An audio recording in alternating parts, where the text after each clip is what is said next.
nos dediquemos a otra cosa vamos a hacer juntos un stand-up. Estoy segura que nos va a ir muy bien. Bueno, ¿qué otra cosa que agradecer? Las palabras, la deferencia, el título honoris causa. Contarles también que además de lo que mencionaba hoy Gustavo respecto de agradecimiento, gratitud, me parece que también es importante el reconocimiento. Y quiero contarles algo. Saben que hace pocos días estuve invitada en México por el Instituto Político del Partido Gobernante de Morena, donde conocí también a la presidenta Claudia Sheinbaum, que asume ahora el 1 de octubre, y me pidió el proyecto de universidades que nosotros habíamos llevado adelante porque quieren llevarlo adelante también en México. La verdad que fue para mí un orgullo, ya se lo enviamos, ¿no? Sí, ya se lo enviamos. Yo quiero también decirles a todos los que están aquí que como hija de la Universidad Pública Nacional y Gratuita, acá está la vicerrectora de mi querida Universidad de La Plata, ¿cómo es este tema de poder haber terminado nuestra gestión con que cada provincia contara con una universidad, pero que además en lugares como el AMBA, el conurbano bonaerense, o la provincia de Buenos Aires, porque también hay universidades en el interior, 18 millones de habitantes, el 40% de la población, pudieran contar también con universidades que permitieran ser a muchísimos, a la mayoría de los que egresan de estas universidades, primer universitario de la familia. Quienes estudiamos en las universidades ya más antiguas, yo lo cuento en mi libro en Sinceramente, tal vez lo pudimos hacer porque tuvimos la suerte de nacer en la ciudad de La Plata cerca de una universidad cuando las universidades eran muy pocas y toda la gente del interior del país tenía que irse o a Córdoba o venir a Buenos Aires o a La Plata. Así fue como lo conocí a Néstor. No sé si mis padres hubieran tenido los recursos que tuvieron los padres de él para poder enviarlos, por ejemplo, de Santa Cruz a estudiar a La Plata. Lo cierto es que a mí la universidad me quedaba a 20 cuadras de mi casa. Entonces, otra realidad. Por eso cuando algunos o algunas, muy poquitos, mediocres, han criticado a las universidades del conurbano bonaerense o la creación de universidades, es porque realmente siempre han visto al país desde el helicóptero por el espejo retrovisor y no han comprendido las realidades diversas y profundas que tiene nuestro país. Así que me siento muy honrada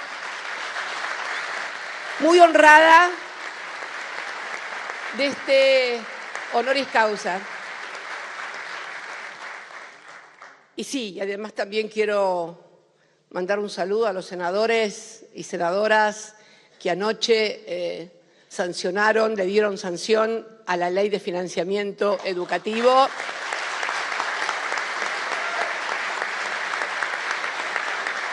Y bueno, vamos a ingresar un poco en el motivo de la clase magistral que teníamos preparada para hoy, que en realidad es un poco reiterar ya conceptos. Yo vengo hace mucho tiempo hablando de la economía bimonetaria en la República Argentina, pero el primer documento de trabajo que elaboramos en febrero, el 14 de febrero, donde hablábamos de la Argentina en su tercera crisis de deuda, ahí explicábamos que esta caracterización que tenía el gobierno, que había ganado las elecciones, acerca de cuál era el principal problema que tenía la Argentina en materia de macroeconomía y que lo fincaba en el déficit fiscal y que eliminado el déficit fiscal, la emisión, todo se iba a solucionar mágicamente.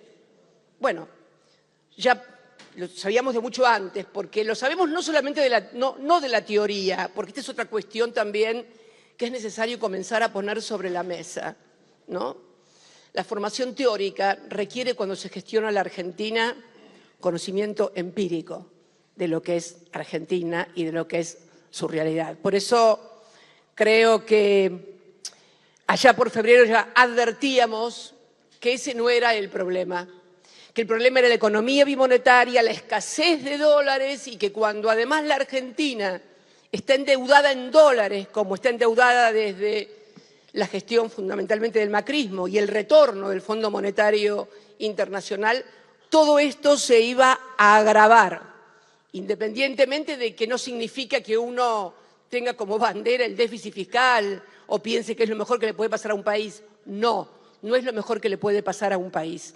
Pero también que tenemos que tener en cuenta que, como lo hemos dicho, yo lo dije en Río Negro, en otro honoris causa, alguna razón debe haber después, sobre todo del año 2008, de la gran crisis de Lehman Brothers, para que muy pocos países del mundo, 3 o 4 de los que se enlistan en Economics, tengan superávit fiscal. ¿Qué quiere decir? ¿Que todos los demás países son degenerados? No, no son degenerados fiscales. Tienen políticas que necesitan. El problema es cuando no se tiene financiamiento para ese déficit, que ese sí puede ser un problema, pero que la solución de ese problema no va a modificar mágicamente la realidad de la Argentina, en donde la economía bimonetaria es el problema. ¿Y qué es la economía bimonetaria? Oiga, diga. Y es muy simple. Si es monetaria, viene de moneda, ¿no? ¿Qué función cumple la moneda en una sociedad? 3 funciones. Unidad de valor, de saber cómo son las cosas. Unidad de transacción, o sea, el papel con el cual uno va y compra, hace esas transacciones. Y unidad de reserva o de ahorro. En todos los países del mundo, la moneda es única. En cualquier lugar. Se atesora en la moneda de ese país, se transacciona en la moneda y en la unidad de valor es la moneda de ese país, excepto en la Argentina. En la Argentina la unidad de valor es el dólar, además, porque todo te lo referencian a valor dólar. El atesoramiento es también en dólares. La gente quiere ahorrar en dólares. Las empresas ahorran y transfieren en dólares muchas veces y forman activos en el exterior en dólares. Y el peso es para la transacción, inclusive para algunas transacciones como compra de inmuebles, dólar. Ergo, ¿para qué se necesita además del dólar? Para hacer transacciones, para ahorrar o para ser valor. Para las importaciones fundamentales, para que un país pueda industrializarse, agregar valor, conocimiento, investigación, ciencia y tecnología, como hemos hecho durante los 12 años, en lo cual pasamos a no reprimarizar la producción, sino al contrario, agregarle valor. Pusimos satélites en el aire. Entonces, está claro que esos dólares no alcanzan si, además de atesorar, además de transaccionar, los tengo que dedicar a el pago de importaciones. Si además tengo un endeudamiento externo en dólares, como el que se hizo durante el gobierno de Mauricio Macri, que nosotros habíamos logrado reestructurar la deuda, por supuesto, en el cual Toto Caputo 1, porque vienen 2 versiones, Toto Caputo 1, 100.000 millones de dólares, de los cuales uno de los bonos fue a 100 años, y luego el fondo para poder financiar la fuga de los capitales que habían entrado para hacer carry trade y que se fueran. Bueno, tenemos la situación que hoy tenemos. Una situación en donde hay escasez de dólares y donde este es el problema fundamental y que está vinculado a la inflación. Los precios se mueven a partir de los movimientos del dólar. Y si no, que me expliquen por qué pusieron una tablita de devaluar solamente el 2% mensual, como en la época de Martínez Dios. Tampoco es nuevo esto, ustedes son muy jóvenes, pero la tablita ya fue un invento que hizo la dictadura cívico-militar a partir de 1976. Bueno, finalmente, esto lo dijimos en febrero, finalmente, luego de 9 meses de gobierno, se comprobó lo que decíamos. Y emitimos un nuevo documento, que fue el documento que se publicó la semana pasada, en la cual inclusive abordamos un problema que derivó del tema de la escasez de dólares y la economía bimonetaria, como fue lo que se denominó el cepo, E invitamos a los economistas locales a que fueran buscando alguna otra denominación un poco menos antipática y más realista respecto de lo que apenas es una administración de un bien escaso, ya que les gusta tanto la ley de la oferta y la demanda, como son los dólares. Yo quiero que publiquen acá, que pongan el gráfico número 1.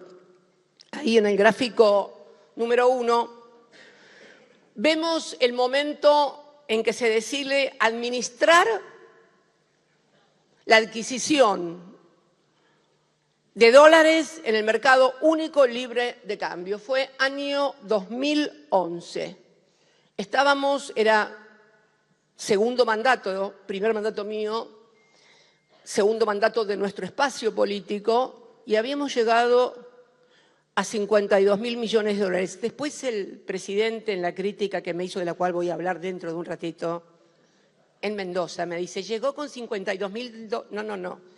Cuando llegamos al gobierno el 10 de diciembre del 2007, había 45.600 millones de dólares en el Banco Central. Pusimos 6.500 millones de dólares más en el Banco Central. Pero ¿en qué marco en esos 4 años? Para que ustedes vean las dificultades. En el marco de 2 crisis monumentales que tuvo mi primer mandato como presidenta. La primera fue la crisis por la 125 con las patronales rurales, donde casi me pongo el país de sombrero, literal.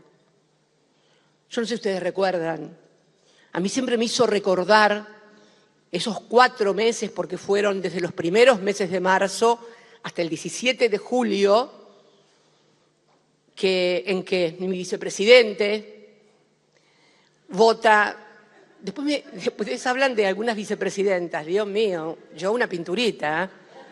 Una pinturita. A ver, votó en contra. ¿Se acuerdan aquella madrugada del 17 de julio, después de 4 meses de cortes de ruta? Volcaban los camiones porque había lockout patronal y camión que se atrevía a salir a la ruta con los granos lo daban vuelta. Yo lo comparo con las crisis de los cara pintadas a Alfonsín, con una diferencia. Fueron crisis en términos graves, gravísimas, pero en términos de tiempo fueron más cortas. Esta se prolongó durante 4 meses y fue una protesta francamente destituyente. No tengo ninguna duda. Vicepresidente, además, votando en contra. Esto también provocó desgajamientos en nuestros bloques parlamentarios. Fue una situación realmente grave que la superamos a partir de que tomé la decisión, pese a que no estaba obligada por la ley, de remitir al Congreso, al Parlamento, aquella resolución 125, con el resultado ya por todos conocido.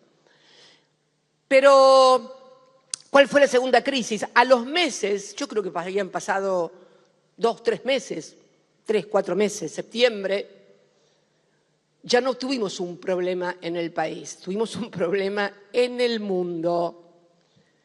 Se cayó el mundo.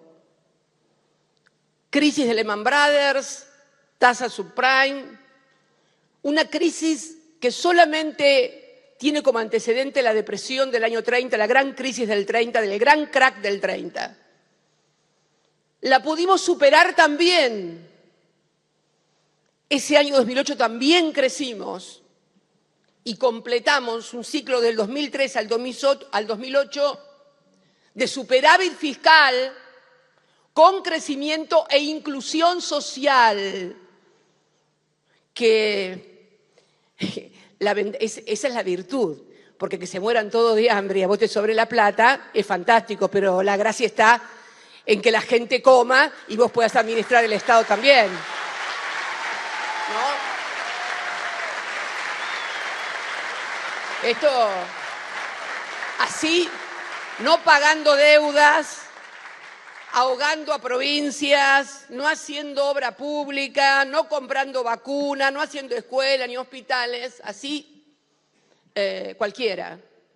El tema es hacer, y habiendo reestructurado la deuda, como la reestructuró Néstor, y pagando al Fondo Monetario Internacional. Y pagando el corralito. Aquel corralito del 2001 lo pagaron los giles de los peronistas. Nosotros. El Bodén 12.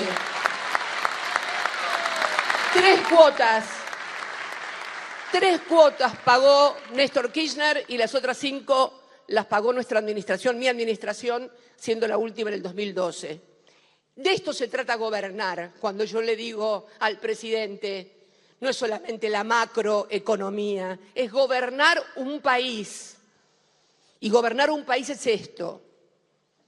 Reestructuramos la deuda, bueno, pero no me quiero ir del tema, me apasiono y me voy un poquito del tema.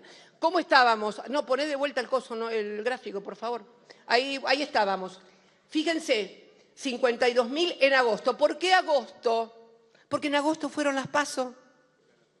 En agosto fueron las PASO donde obtuvimos el 50% de los votos, cuando todos decíamos que perdían, no la quiere nadie, 50%. Y en octubre el 55% de los votos en primera vuelta. En ese lapso, miren esa caída en materia de reservas. Volvimos a cómo estaba cuando asumí el 10 de diciembre, un poquito más abajo. Y a esto se le sumaba además que YPF, Repsol en ese momento, había dejado de explorar y producir, se dedicaba a negocio financiero con las estaciones de servicio, en la cual cubría el 60 o el 70% de la demanda, y tuvimos que empezar a importar energía. En ese marco es que se toma la decisión de administrar los dólares de la República Argentina. Y fíjense una cosa, pero hay un adelanto. Esta semana, o hace 2 o 3 semanas, veo algún adelanto en algunas discusiones. Esta semana, no sé si los leyeron, salen 2 importantes artículos, entrevistas en La Nación. Una es a un economista, director de una fundación muy fiel, que habla del tema, porque todos quieren levantar el cepo, ¿sí? Bueno, todos quieren levantar el cepo. Macri lo levantó. Macri lo levantó endeudando el país, reventando el país en deuda, trajo al Fondo Monetario de vuelta y finalmente tuvo que poner el cepo no a $2.500 como era nuestra administración de los 3 años, apenas 200 mugrosos dólares, que es lo que sigue hasta hoy. Pasaron macristas, peronistas y libertarios. Y el cepo sigue. Decía este señor de la Fundación Fiel que en realidad deberíamos comenzar con el tema del levantamiento del cepo, a ver restricciones, a que hubiera restricciones en materia de atesoramiento de individuos y de empresas. Bueno, hola, ¿qué tal? Porque la fuga de dinero, de dólares, siempre ha tenido como correlato la formación de activos en el exterior o colchón en el país. Pero ya se empieza a visualizar que no es esto de la economía bimonetaria y de los problemas que tiene la escasez de dólares una construcción peronista ideológica, es una construcción estrictamente empírica, basada en la experiencia. Y después también hubo otro economista, en la semana también entrevistado por La Nación, de una consultora, que hablaba de capas, una suerte de cepo en capas, ¿no? Que fuera corriéndose, y mencionaba inclusive, a título de ejemplo creo que lo hizo, cuotificación de giros de compañías multinacionales al exterior, o sea, las compañías multinacionales que tienen que girar dólares al exterior. En fin, así estamos, pero la novedad más grande que trajo estos 9 meses, que nació la criatura, y el padre se dio cuenta, nació la criatura y el padre se dio cuenta que las ideas que traía de los austríacos y de no sé quién es más, chocaron con la pared de la Argentina. Lo sigue afirmando. Y entonces afirma que en realidad es una burrada de burrés total, pero sin embargo su ministro de Economía dice públicamente que no pueden devaluar que es lo que pide el Fondo Monetario Internacional, porque si no, esto impactaría en los precios. ¿Cómo? ¿No era que la inflación era, como dice Milton Friedman, un fenómeno exclusivamente monetario? Mire, presidente, lárguelo a Friedman, largue la escuela austríaca, case el manual argentino y por favor,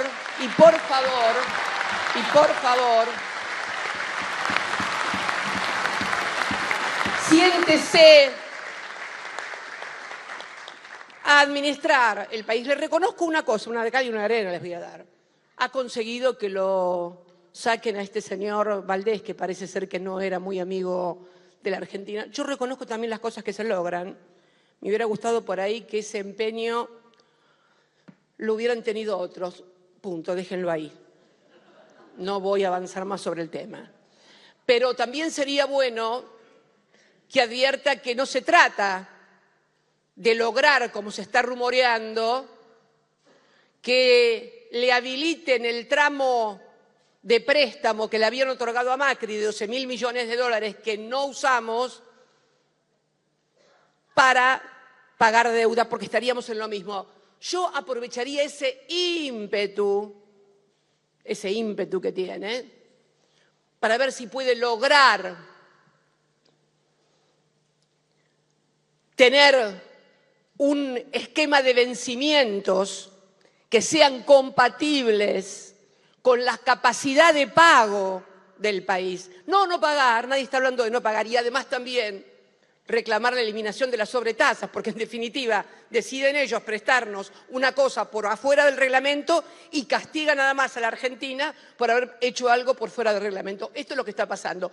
Pero entonces, cuando publicamos este documento, donde está claro que ha cambiado, porque se llegó al gobierno en nombre de la libertad, criticando al Estado que le ponía un pie en la cabeza a todos los argentinos y que decidía sobre la vida y el destino y los bienes y todo de los argentinos.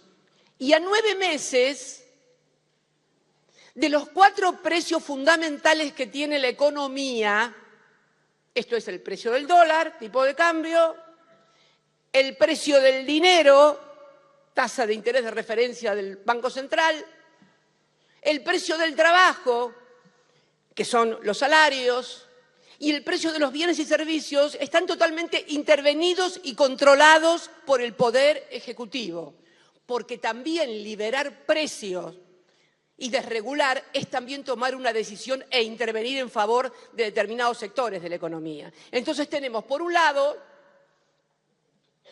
un crawling peg similar al que tenía Martínez Dios del 2%, ay, no me acuerdo cómo era en aquella época, pero el esquema es la tablita. Siempre pienso, ¿quién será después de este Sigot? Que fue el que él vino después de Martínez Dios y dijo, el que apuesta el dólar va a perder. ¿Se acuerdan los más grandes, no? No, ustedes son todos muy jóvenes. Bueno, no importa. El precio del dinero a través de la tasa de referencia, después en el discurso que dio, en esa clase magistral que dice que dio a la noche en Mendoza, me dice que yo critiqué. No, yo no critiqué la tasa de referencia, simplemente hice una descripción que la tasa de referencia es una tasa ultra negativa, que fue la que le permitió licuar los pasivos remunerados también. El precio del trabajo, salarios con tope y libertad en materia de bienes y servicios. Todo esto en un esquema de ajuste fiscal a provincias, a universidades, a jubilados, que ha provocado una auténtica tragedia social.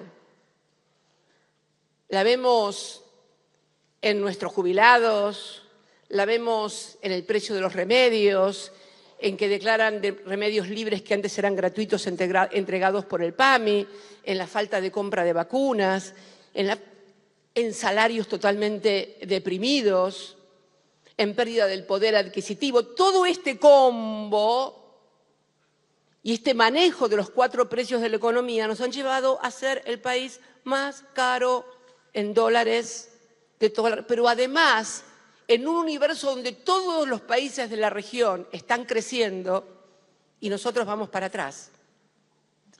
Este es el escenario que tiene hoy la República Argentina. Entonces el presidente se enojó mucho y entonces empezó a sacar tweets diciendo que, primero echándole la culpa a los que me rodean, dice a los asnos que la rodean. Bueno, no, sí, así, porque me atacó en tweets y demás, y finalmente me desafió que a la noche me iba a dar una clase en el Instituto de Mendoza, de El Hieral o el de Impuestos, no recuerdo cuál. Bueno, yo esa noche, obviamente, te imaginas, un viernes a la noche, tengo cosas que hacer como para escucharlo a Milei. Sí, pero,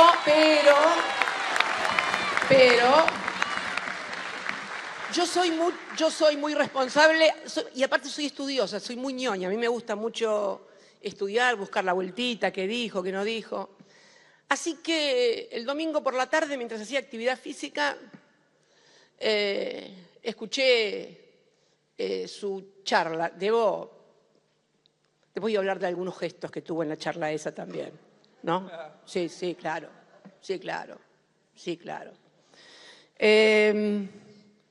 Pero debo confesarles algo. Uno cuando prueben ustedes. Pero ¿qué pasa? Yo para analizar el discurso, ¿qué hice? Me lo hice desgravar. Son 20 páginas acá. Prueben verlo, escucharlo y después leer lo que dice. Se van a dar cuenta que, claro, porque el personaje, vieron, cuando habla es muy pintoresco. Grita, insulta. Entonces uno finalmente termina prestándole atención a los gestos, a las palabras, a los insultos. Y no pones tanta atención en el contenido de lo que dice. Entonces, pues cuando lo desgrabé, mañana igualmente vamos a subir un trabajo que hicimos sobre algunos párrafos, porque además mezcla cosas en el propio discurso, marca cifras que no son, da argumentos que son exactamente lo contrario, pero no lo contrario desde lo ideológico, no, lo contrario desde los números y desde la realidad. Yo me voy a referir a algunos nada más. El primero, que en el discurso, bueno, es reiterativo, vio que él dice que la Argentina hace 100 años era maravillosa, era la primera potencia del mundo, estábamos fantásticos, una maravilla. Qué sé yo, uno podría recordar, por ejemplo, el año 1904, cuando el gobierno del general Roca estoy hablando, ¿no? General Roca, sanciona la ley de servicio militar obligatorio y entonces los médicos de las Fuerzas Armadas, principalmente del Ejército, son los que tienen que hacer las revisaciones médicas de todos los hombres y mujeres que inclusive vienen del interior. Los casos de tuberculosis, de raquitismo, de enfermedades venéreas, de hidatidosis, de mal de Chagas. El estado de la salud de la población argentina era calamitoso. Calamitoso. La miseria era calamitosa. No solamente eso. En esos años también del general Roca se le encarga, creo que lo hace Joaquín B. González, el fundador de la Universidad Nacional de La Plata, que era ministro del Interior, encarga un trabajo a un catalán, abogado y médico, Violet Massé, para que haga un estudio sobre la clase obrera argentina. El resultado de ese trabajo es catastrófico en términos humanos, sociales. Hablaba del Estado. A mí me gusta mucho un cuadro de la Cárcova, que para mí es el cuadro más lindo que tiene el Museo de Bellas Artes y que es Sin pan y sin trabajo, que marca tal vez, como solamente lo suele hacer el arte, el clima de época. Ese hombre crispado con una mujer macilenta, con un chico colgada de un pecho, mirando la represión en una fábrica, marca ese clima de época. Pero poneme la Filmina 2, por favor. Pero lo mío puede ser una interpretación también ideológica de los cucas, de los zurdos, qué sé yo, no sé. Natalio Botana, zurdo no es. en nuestras antípodas, profesor emérito de la Universidad de Itela. Milei ha creado una imagen de un paraíso perdido y es la de la Argentina de hace 100 años como primera potencia mundial que no resiste a la más mínima historia comparada. Natalio Botana, Universidad de Itela. Basta, Milei, de engañar y envenenar a nuestros pibes diciéndole que ese escenario éramos un desastre. Solamente un grupo, pero además,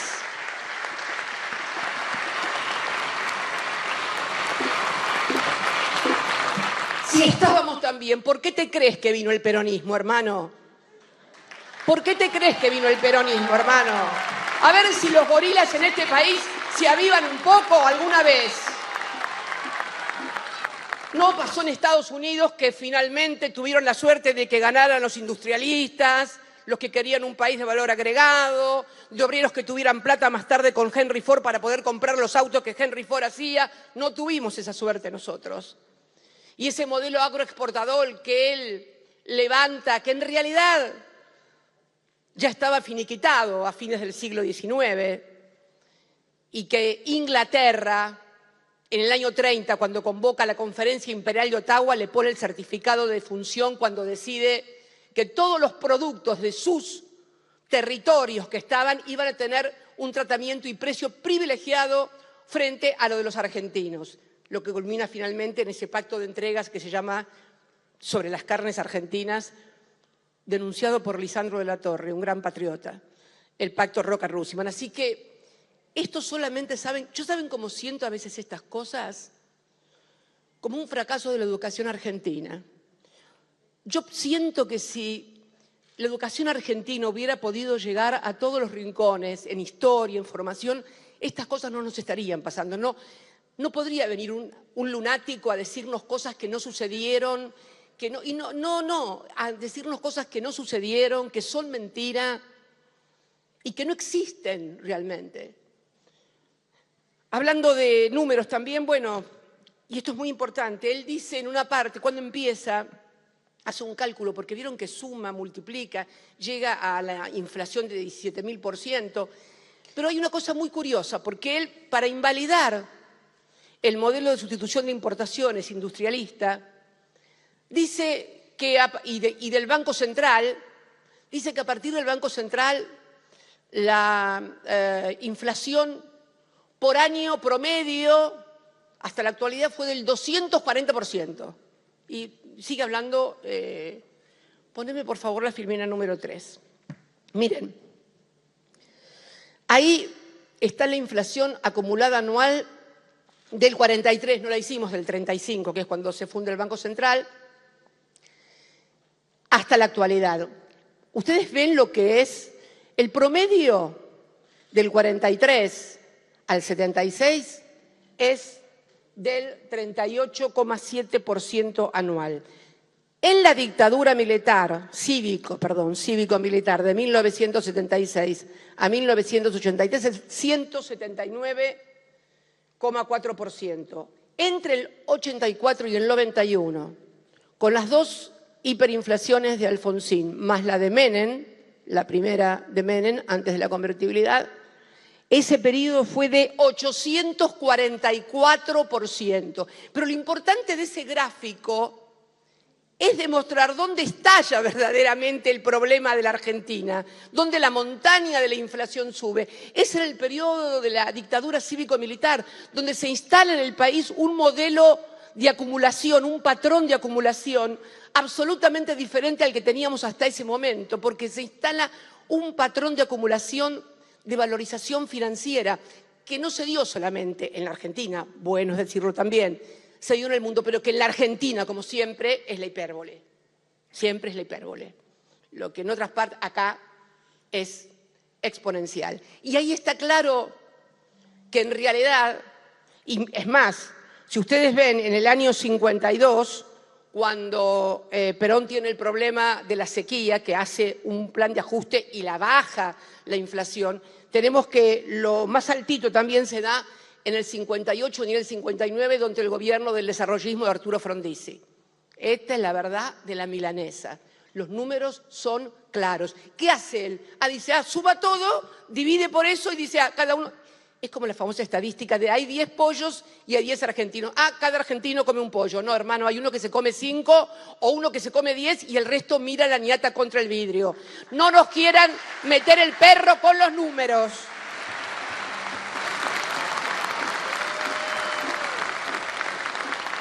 Después, hay muchas partes, pero yo quiero solamente 2 o 3 partes del discurso. Después se dedica a los números de los 19.000, pero después pasa a su caballito de batalla, a decir, señora, no se aburra, me dice, la inflación es un fenómeno exclusivamente monetario, y empieza ahí a hablar y mezcla, bueno, por supuesto, le da Keynes, con la tasa, porque mete todo después, mete la teoría del valor objetivo, la teoría del valor subjetivo, empieza a hacer un cálculo de los panes que el panadero le querría pagar por un eventual discurso de él. Es más, menciona en una parte, porque pasa a la historia del dinero, de cómo se desarrolla el dinero. Hay un párrafo entero dedicado al zorro de Guy Williams. Lo menciona. Se ve que él miraba televisión y le gustaba el zorro, porque me llama la atención, ha sido recurrente en esto del zorro de Guy. Sí, Diego de la Vega, exactamente, contra el capitán Monasterio. Claro, muy bien. Alejandro era el papá. Claro, muy bien, muy bien. Bueno, por supuesto dice Milton Friedman, están equivocados, le sigue dando a Keynes y termina diciendo que el dólar no tiene nada que ver con los precios. Nada que ver con los precios. Que el dólar es apenas una alerta temprano de los precios. Dice así, que cuando hay mucho exceso de dinero, el dólar es una alerta temprano. ¿Y por qué es una alerta temprano, Milei? Porque la gente se va a atesorar en dólares, o se va a fugar. Por eso es la economía bimonetaria, estúpido. Esto es lo que estamos diciendo. Pero él sabe, habla también, porque ahora la inflación le dio 4,2. Hola, ¿qué tal? Aumentó. Habla de rezago también, de rezago de la inflación. Que la inflación tiene un rezago de 18 a 24 meses. Que me disculpe, pero él no tiene un plan de estabilización. No es que hay rezago de la inflación. Porque cuando se instaló el Austral como plan de estabilización, la inflación venía viajando, como él dice, venía viajando al 28-30% mensual.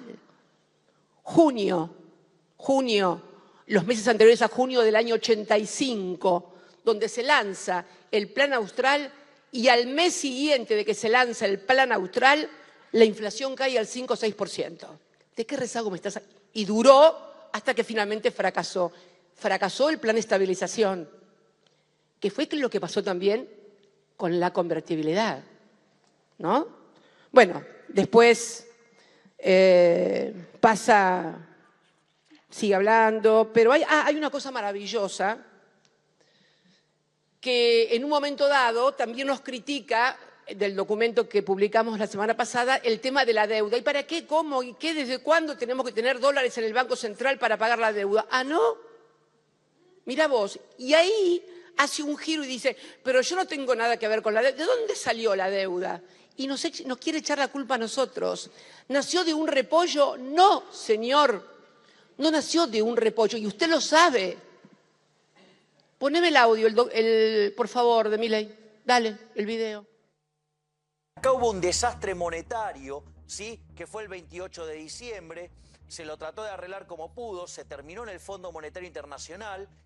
Vino Caputo, o sea, lo echaron a Sturzenegger acusándolo de manejar mal la mesa. Se fumó 15.000 millones de dólares de reserva irresponsablemente, ineficientemente, y nos deja este despiole de la ley Click. Y bueno, ahora Sandleri va a tratar de hacer lo que pueda. Pero la verdad, digamos, acá vos fíjate esto, Caputo es uno de los responsables del 28D. Y es uno, digamos, de los grandes desastres que se hicieron en el Banco Central. Lo hizo Caputo en 2 o 3 meses. Mirá vos. Mirá vos. Mirá vos.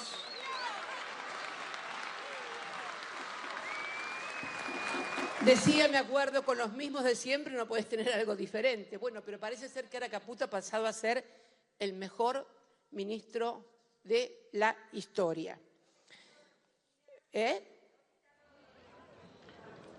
oro, bueno, ya lo vas a ver tal vez en algún repo que nos den para poder enchufar en reservas y salir de reservas negativas, pese a que siguen diciendo de que el dólar no es el problema.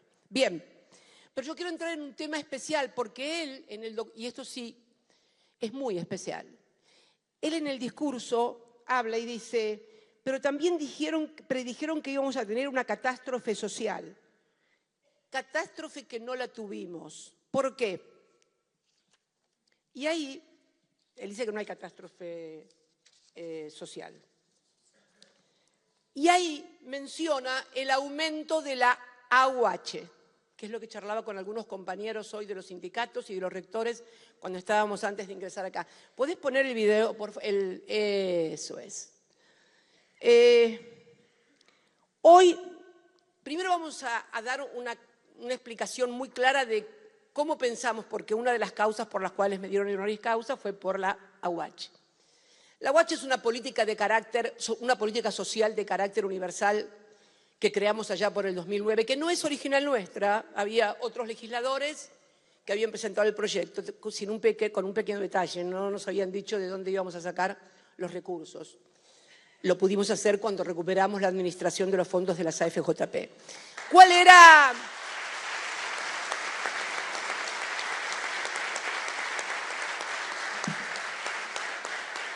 era la ventaja y por qué pensamos en este modelo? Déjala, no la saques, por favor.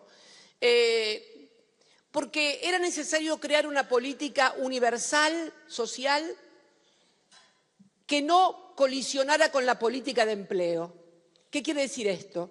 Que la persona que fuera titular de la política social, si pasaba, porque estaba en el mercado de la informalidad o estaba desocupado, esa ayuda no le sirviera de óbice para tener que pasar al mercado formal, como nos pasó, y que todos se quejaban de que por ahí no podían encontrar a un trabajador porque con los planes sociales nadie quería pasar a ser trabajador registrado porque se pagaba poco y perdían lo que tenían. Entonces, ¿cuál era la gran ventaja de esa AUH? Y fue así, yo digo que muy calificada y muy bien calificada en todo el mundo.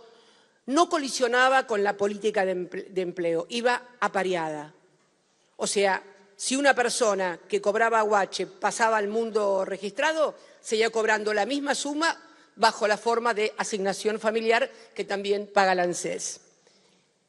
Pese a eso, los libertarios nos decían, planeros, no por los planes sociales que no teníamos, porque dejamos con muy pocos planes sociales 250.000.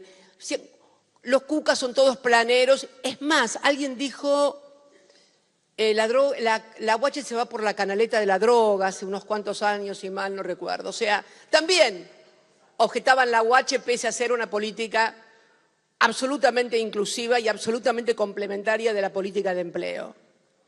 ¿Qué fue lo primero que hicieron? Porque fíjense que ellos sabían dónde iban a pegar y lo que estaban haciendo.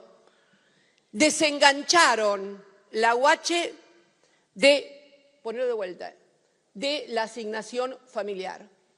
Hoy está en el orden de los 84.275 y la mitad es para los trabajadores en relación de dependencia.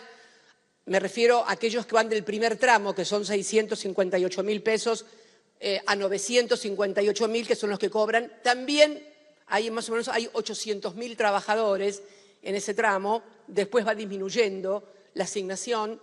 Y hay 1.400.000 trabajadores que también ganan menos de 652.000 pesos en la República Argentina. Estamos hablando de 2.200.000 trabajadores que podrían estar cobrando, porque no está mal que le hayan aumentado la AUH a la gente, y además le aumentaron también la tarjeta alimentaria en un 137%, lo cual una mamá con 3 nenes, si cobra asignación universal por hijo más tarjeta alimentaria, que le aumentaron el 137%, y ahora también tomaron una buena medida, que fue eliminar el tope de edad. Las cosas hay que decirlas, las que están bien y las que están mal.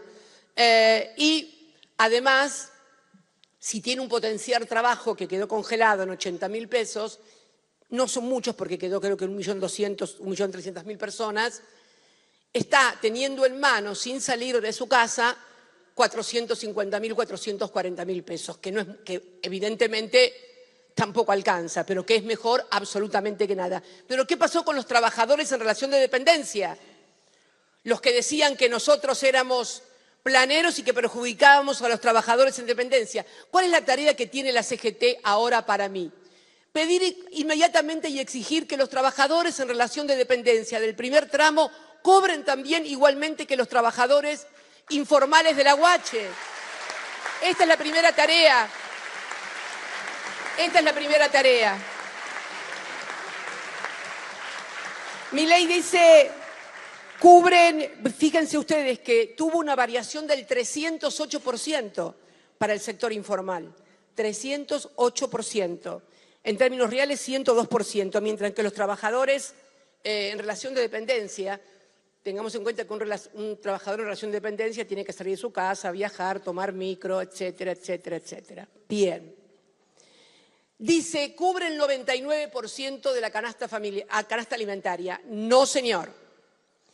Tomando la canasta alimentaria básica al julio, que es 131.000 pesos, la UH de 84.000 pesos, la del sector informal, cubre el 64% de la canasta alimentaria.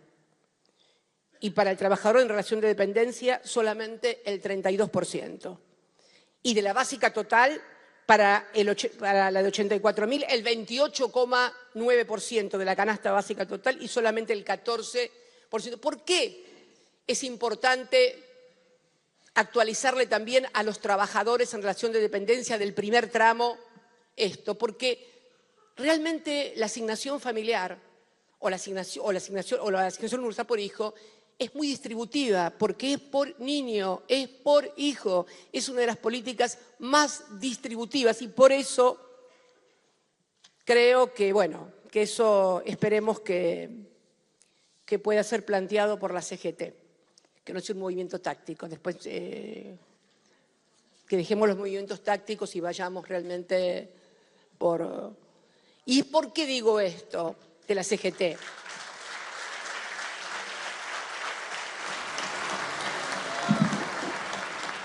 Porque un párrafo del documento que publicamos fue leído tal vez por algunos como si fuera una imputación. Cuando uno describe lo que ha pasado en el mundo del trabajo, cuando uno describe que aún conservando la tasa de sindicalización más alta que tiene Latinoamérica, que sigue siendo la Argentina, seguimos con la tasa de sindicalización más alta, pero tampoco podemos ignorar que ha surgido un mundo informal. Miren, yo lo comparo con un ejemplo para que me entiendan. En los tiempos de Saúl Ubaldini, cuando Saúl hablaba en un acto de la CGT, estamos hablando de una Argentina en los años 80, donde el sector informal era mínimo, teníamos todas las empresas del Estado, los trabajadores en relación de dependencia, ya sea en el sector público o en el sector privado. No existía el monotributo. El monotributo fue una creación del cabalismo, de Caballo, durante la época del menemismo. O sea, esto no existía. Cuando ese Saúl Ubaldini hablaba en nombre de los trabajadores, hablaba sí en nombre de los trabajadores, pero no era una cuestión de que me gusta más Saúl Ubaldini que Juan, Pedro o José. Es un problema de descripción. Esto no quita que haya dirigentes sindicales que representan acabadamente a sus representados, pero debemos entender que es a sus representados. Tenemos otro mundo afuera de trabajadores informales que ha quedado sin representación y esto tiene impacto en la política. No podemos hacer como el avestruz, meter la cabeza en el hoyo. No es imputación, es descripción. ¿Para qué? Para evaluación. Y para que, como dijimos, poder articular pensamiento, palabra y acción con las nuevas demandas. Hay nuevas demandas. Fíjense, ¿qué fue el peronismo? Hacerse cargo de las nuevas demandas que había ya por el 45. No podemos quedar atados solamente a esa demanda del 45. El mundo cambió y tenemos nuevas demandas. Y nadie se tiene que sentir ofendido, al contrario, hay que sentarse en la mesa a cranear cómo hacemos para volver a representar al conjunto de los trabajadores de la República Argentina.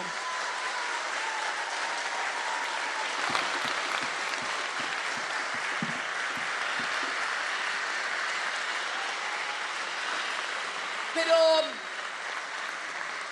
siguiendo con el discurso, la clase magistral que me diera de allá de Mendoza el presidente, yo quiero ir a la última, quédense tranquilos, es la última hojita, pero en la última hojita se descubren todas las intenciones.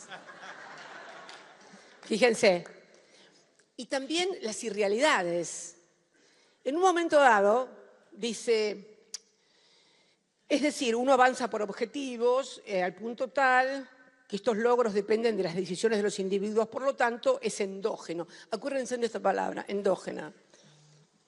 Es decir, cuando, digamos, vio que él repite, bueno, sea, digamos, cuando pudimos, y dice, escúchenme la frase que dice, pudimos terminar con los pasivos remunerados. ¿Cuándo terminaste con los pasivos remunerados?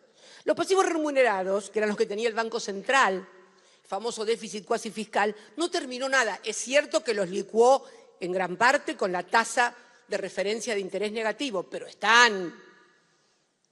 ¿Qué hizo?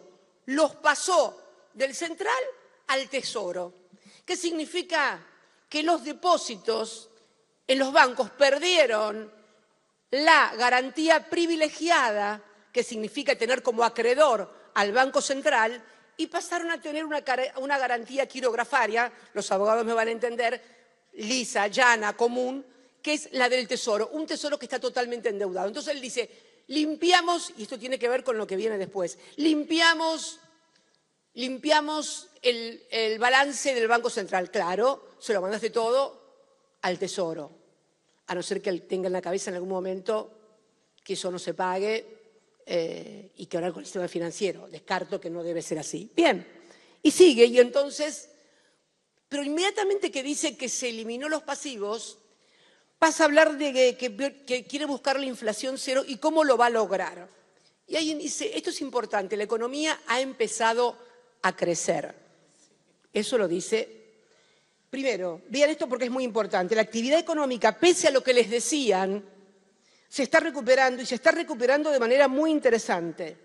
Y esto naturalmente conlleva a un aumento de la demanda de dinero. Y eso ahí empieza a explicar que los empresarios, todo esto era en un auditorio de empresarios, no acá como en una universidad, no.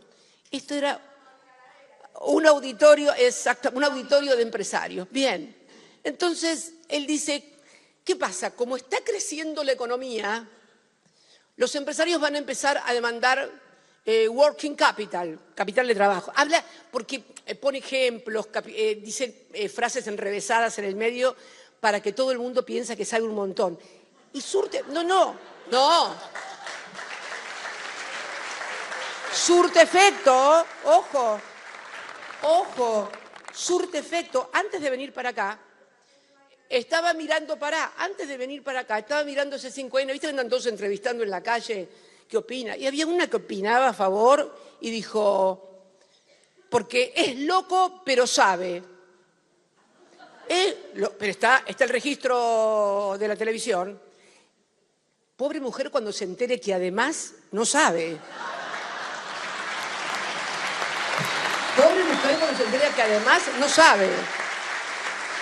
Pero ha creado una imagen de gente que sabe de omnipotencia de saberes y bueno, hazte la imagen y échate a dormir, decían, ¿no?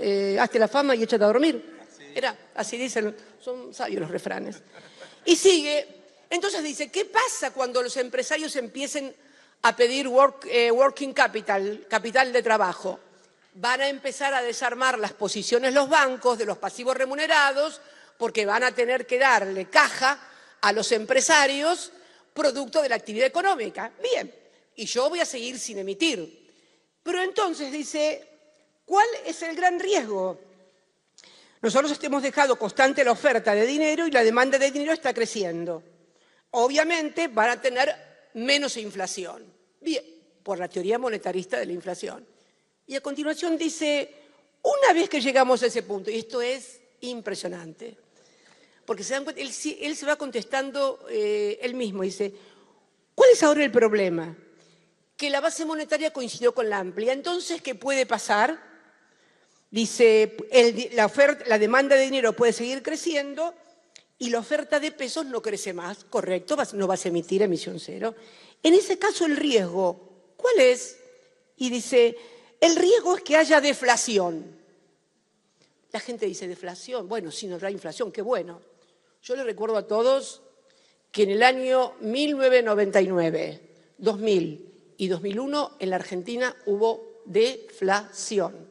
Es más, en los meses anteriores, 95, 96, la inflación estaba en el 0,7, 0,6 y fue bajando, bajando, bajando, bajando hasta que vino la deflación. Y después vino el 2001. Y el problema radica, y ahí escuchen esto, ante empresarios. ¿Cuál es el problema cuando viene la deflación? Dice. Bueno, dice, ahí el problema radica en que los mercados no ajustan a la misma velocidad, lo cual es cierto. El mercado financiero ajusta mucho más rápido que el mercado de la economía real. Entonces dice, es más rápido, los financieros es más rápido en el mercado. Y entonces, ¿qué puede ser? Que a ustedes, se refería a los empresarios, esto es maravilloso, se les caiga fuertemente el tipo de cambio y conlleve a la quiebra de empresas y a una ralentización del crecimiento económico. Esto lo dijo y estaban todos aplaudiendo. Y después dice que el problema somos los políticos en Argentina. No, somos un problema, pero hay ciertos empresarios o cierta clase de empresarios que también son un problema en la Argentina cuando aplauden estas cosas. Y ahí pasamos a la deflación, quebraron las empresas, se ralentizó, todo es un desastre y dice, ahí tenemos otra cosa, porque te va sacando como conejo de la galera, ¿viste? ¿Y qué dice ahí? Competencia de monedas. Ah, mira bien. En realidad está hablando de una dolarización endógena, porque él dice, como va a haber deflación, el tipo de cambio va a seguir cayendo, ¿qué va a pasar? Les leo. La monetización de la economía la van a hacer los individuos, como siempre, y la van a hacer metiendo dólares y haciendo transacciones en dólares. ¿Qué sueña? Con la clase media o media alta, que él sueña que todos tienen canuto, que es posible que muchos tengan canuto. Habría que ver los volúmenes del canuto que están dispuestos a meter en la transacción. Las grandes afectaciones de capital en el exterior no van a venir a la Argentina para remonetizar la Argentina. Y acá descubrimos a dónde apunta el verdadero pato de la boda, además de los pobres, que es la clase media argentina. Cuando dice y les exige que van a escupir los dólares que tienen ahorrados pagando expensas, pagando el seguro del auto, pagando los colegios, pagando las prepagas, sosteniendo el nivel de vida. Entonces, él sueña con una monetización, como no consiguió los dólares para la dolarización que había prometido, ya no dice dolarización, sino competencia de monedas. Pero la competencia de monedas para él es sacar los dólares que tienen encanutados la clase media, remonetizar la Argentina, y entonces, ¿qué dice? Sigue. Y en un momento la cantidad de dólares va a ser tan más grande que la cantidad de pesos que vamos a poder cerrar el Banco Central. Y así se va a terminar de por vida con el encarce de la inflación argentina. Muchísimas gracias. Termina y se va. Y todos quedan aplaudiendo. Y todos quedan aplaudiendo. O sea, realmente, en fin, yo creo que en el fondo muchas de estas cosas yo creo que él ya ni las cree. Yo creo que ha advertido que el problema que tiene es la escasez de dólares, por eso despotrinca contra Valdés, exige que el Fondo Monetario le preste un auxilio, es lo que pienso. Y creo que va a ser otro show, porque todos son show, como el que va a ser el domingo en la Cámara de Diputados. Lo que sí me gustaría pedirle al presidente, que después de verlo cuando dio el discurso, que Yo respeto su elección de vida porque no todos, yo respeto el modo de vida que cada uno ha elegido, ¿no? No tener familia, no tener hijos, no tener nietos. La mayoría de todos nosotros hemos elegido hijos, nietos. Y ver a un presidente recurrir todo el tiempo a les vamos a dejar como mandriles, compren vaselina, niños envaselinados, un gesto que no se sabe si es de onanismo o fálico que hizo ese viernes en Mendoza. La palabra de un presidente es muy importante. Y los niños, no los grandes, yo tengo hijos grandes, ya no se van a horrorizar ni nada, pero los niños prestan atención a esas cosas. Y vivimos en un país donde hay un niño que ha desaparecido hace 90 días y se presume que se lo han llevado para tráfico sexual. Y tenemos un diputado que lo acaban de sacar de la legislatura por abuso infantil, material de abuso infantil. Y otro legislador también en Corrientes, detenido también por lo mismo. No pueden ser palabras que un presidente pronuncie. Las palabras de un presidente no pueden contener violencia, violencia simbólica o explícita. La palabra de un presidente... La palabra de un presidente tiene que ser sanadora, no violenta. Pero bueno, ¿qué hacer frente a todo esto? Es la pregunta, ¿no? Bueno, me parece que algo como lo que se hizo ayer, por ejemplo, a la noche, donde de distintos partidos políticos votaron en el Senado el financiamiento educativo, se obtuvo con 56 votos muy holgadamente de los 48 votos que son los 2/3. La semana pasada, el sábado, sin ir más lejos, estudiantes recuperaron importantes centros de estudiantes de la UBA por primera vez.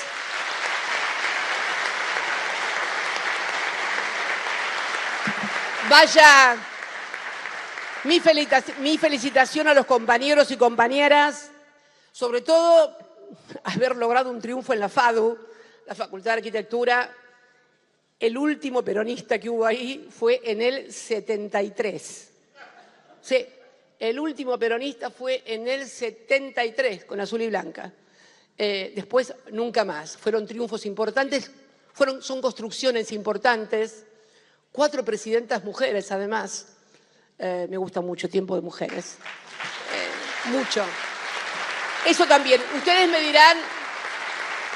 dirán, bueno, sí, pero mirá que el miércoles en diputados fuimos para atrás porque jodieron a los pobres viejos al no insistir. Bueno, la política y la historia no es una línea recta que siempre va para adelante. Hay marchas, contramarchas, pero lo importante es estar en marcha. Y creo además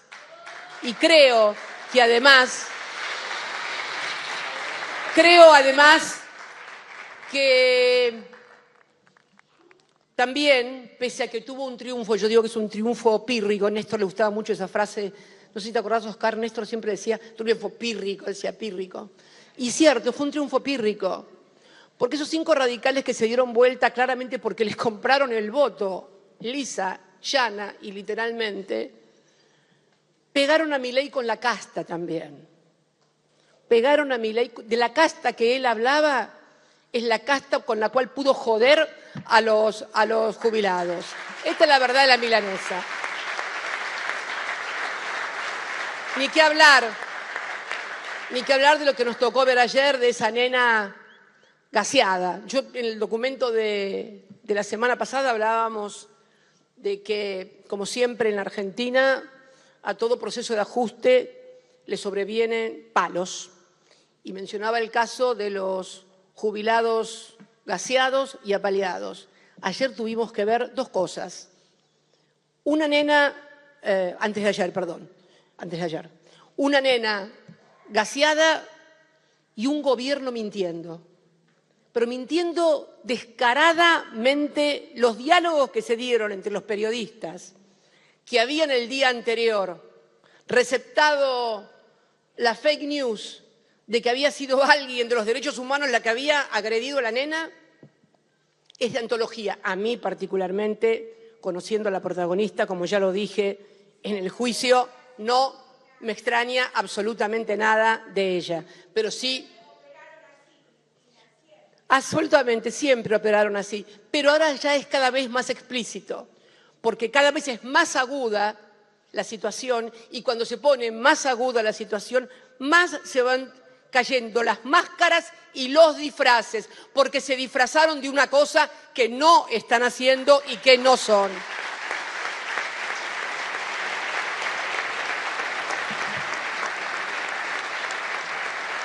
Finalmente, creo que, y para terminar, creo también que todos los que militamos desde muy jóvenes nos preguntamos, y bueno, ¿cómo fue que llegamos hasta acá, no? Y yo creo que hay también en toda la historia, no de los últimos años, sino toda la historia de la Argentina, sobre todo a partir del surgimiento del peronismo, una tensión entre la Argentina antiperonista y nosotros, que podemos ser los peronistas, los kirchneristas, ponele el nombre que vos quieras, que ha sido muy fuerte y que por momentos parece irresolvible, sobre todo porque los otros, los que son antiperonistas, sueñan con que desaparezcamos los peronistas, o sea, que no haya más peronistas, que no haya... Lo ves en las cosas que dicen, ¿no? Que escriben. Nosotros jamás escribimos exterminar al otro. Competir, sí. Ir a elecciones, sí. Pero nunca, bueno, de los bombardeos, pasando por las desapariciones. Ahora yo creo que, ¿saben qué? Tenemos que estar, y tenemos que darnos toda una tarea, no solamente de modificar el sentido común de las cosas, a partir de discutir con datos, con realidades, con conocimiento de la historia, sino también hacer un intento para convencer, no que se hagan peronistas, sino para que comiencen a aceptar al otro, que es el problema que tenemos, la no aceptación del otro, que no es nuestro solamente, ¿eh? Acá es en la política, en otras partes es la religión, en Medio Oriente es los que sueñan que desaparezcan los palestinos que sueñan que desaparezcan los israelíes que sueñan que desaparezcan los iraníes. Bueno, miren, le tengo a todos los que quieren que desaparezca algo una mala noticia. No va a desaparecer ninguno. Esto lo aprendí y fue una experiencia, y con esto quiero terminar, en la ciudad de Praga, una ciudad maravillosa, donde estábamos visitando la sinagoga en la cual Borges se inspiró para escribir el Golem. Y al lado, en pleno corazón de Praga, hay un cementerio viejo, muy viejo, 700 años, un cementerio judío. Es un cementerio que tiene árboles muy altos, frondosos, viejos, y las lápidas están todas destruidas, tiradas, dadas vueltas. Muy viejo. Bueno, ese cementerio fue preservado bajo las órdenes de Hitler porque quería que fuera el único testimonio del paso de los judíos por la tierra. Aprendamos a partir de esto, primero a respetar al otro, a entenderlo y a saber que de eso depende que podamos construir un país mejor o tengamos un país fallido. Muchas gracias y muy buenas tardes a todos y a todas.